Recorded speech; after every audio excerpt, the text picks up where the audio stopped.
ఆరోగ్య తెలంగాణ లక్ష్యంగా ముఖ్యమంత్రి రేవంత్ రెడ్డి ప్రజాప్రభుత్వం ముందుకు వెళ్తుందని ప్రభుత్వ బాల శ్రీనివాస్ అన్నారు.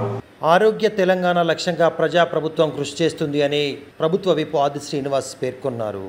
ముఖ్యమంత్రి సహాయ నిధి చెక్కుల పంపిణీ కార్యక్రమంలో భాగంగా ఆయన మాట్లాడారు. చందుర్తి మండల కేంద్రంలోని రైతు వేదికలో అర్హత కలిగిన 89 మంది లబ్ధిదారులకు మంజూరైన 29,33,000 రూపాయల విలువైన ముఖ్యమంత్రి సహాయ నిధి చెక్కులను సోమవారం రోజున పంపిణీ చేసిన అనంతరం ఆయన మాట్లాడుతూ దేశంలోనే తెలంగాణ రాష్ట్రం మెడికల్ హబ్గా మారిందని, వైద్యారోగ్య రంగంలో తెలంగాణ రాష్ట్రం సాధిస్తున్న ప్రగతి ఇతర రాష్ట్రాలకు స్ఫూర్తిదాయకంగా మారింది అని పేర్కొన్నారు. ముఖ్యమంత్రి రేవంత్ రెడ్డి బాధ్యతలు చేపట్టిన అనంతరం రాజీవ్ ఆరోగ్యశ్రీ పరిమితిని 5 లక్షల నుండి 10 లక్షలకు పెంచి ఆరోగ్య భద్రతపై ప్రభుత్వానికి ఉన్న చిత్తశుద్ధిని చాటుకున్నారని పేర్కొన్నారు.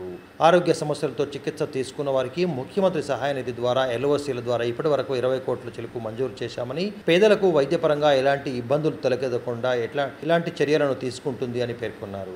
అదేవిధంగా ఇందిరమ్మ ఇండ్ల నిర్మాణాలు శరవేగంగా సాగుతున్నాయని, రుద్రంగి మండల కేంద్రంలో 25 ఇందిరమ్మ ఇళ్ల నిర్మాణానికి 18 ఇండ్ల నిర్మాణాలకు భూమి పూజ కూడా చేసినట్లు ఈ సందర్భంగా పేర్కొన్నారు.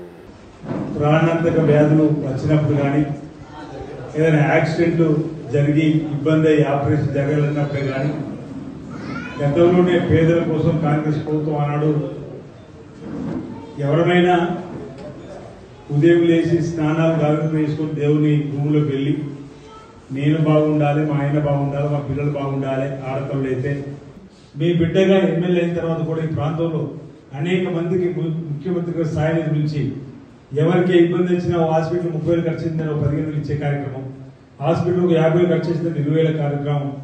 కాకపోతే ఇందులో సీఎం రిలీఫ్ ఫండ్లో ఎంత ఎక్కువ ఖర్చు అయినా లాస్ట్ 60,000 కంటే ఎక్కువ లిమిట్ ఉండే క్రమంలో 60,000 వరకు ఇచ్చే ఏర్పాటు చేస్తున్నాం.